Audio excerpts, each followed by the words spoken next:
They called it a mutual bank, a lifeline for rural communities, a place where pensioners, pastors, and small municipalities could finally grow their savings. But behind the smiling logos was a billion-rand lie. And what they did to South Africa's poorest was not just theft, it was betrayal. Before we crack open this billion-rand scandal, do me one favor, hit that like button and subscribe to Grey BTC. It helps with the algorithm and it helps me expose the stories they don't want you to hear. All right, buckle up. This is the story of VBS Mutual Bank, a story of greed, betrayal, and silence. A story that begins with promises and ends with ashes.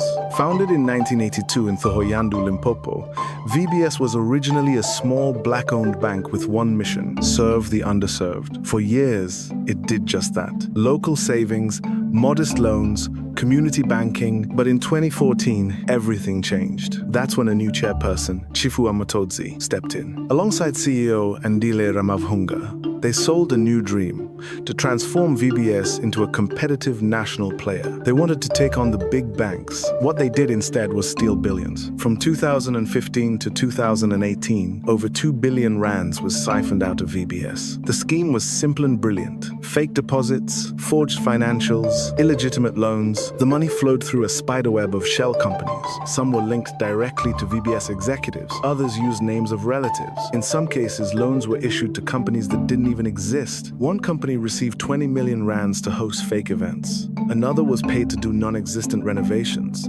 Meanwhile, millions were spent on cars, Porsches, Bentleys, Range Rover Sand homes in Santon. Matodzi himself is alleged to have pocketed over 325 million rands. Ramavhunga, over 28 million rands. Other insiders raked in tens of millions. But they weren't the only ones eating. To fuel the scam, they needed fresh money. That's where municipalities came in. Municipalities in Limpopo, the Northwest and Gauteng deposited about 1.6 billion rand with VBS Mutual Bank.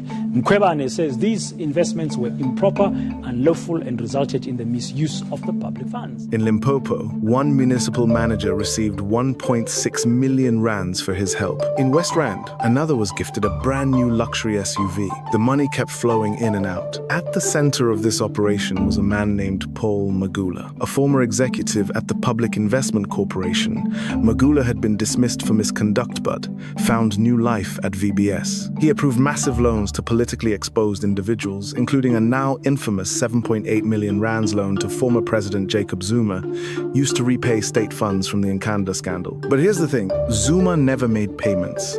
And VBS never intended him to, because the loan itself was a political favor. Meanwhile, the books were cooked. Auditors from KPMG of the world's top 4 accounting firm signed off on the fraud. The human cost was invisible in balance sheets, but real in every household. And yet, justice was slow and selective. In 2028, VBS executives were arrested. Among them, Matodzi, Ramavhunga, Magula. Charges included theft, fraud, money laundering, but trials dragged. Bail was granted. Delays mounted. As of 2025, not a single key figure has been sentenced. Meanwhile, political whispers grew louder. Journalists traced 1.8 million rands in VBS funds to companies linked to Julius Malema's EFF. His deputy, Floyd Shivambu, was also implicated. His brother, Brian Shivambu, reportedly received 16 million rands. The EFF denied wrongdoing, said it was political propaganda, but questions remain. Was VBS more than a bank heist? Was it a pipeline from poor communities to political campaigns?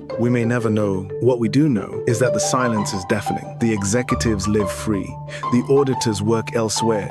The politicians remain protected, but the villages they robbed, still poor, still grieving, still unheard. This story isn't just about numbers. It's about trust and betrayal, about how a system built to uplift was weaponized to steal, and how those who steal the most face the least punishment. So tell this story, not just for justice, but for memory, because the people of Venda remember, and South Africa should too.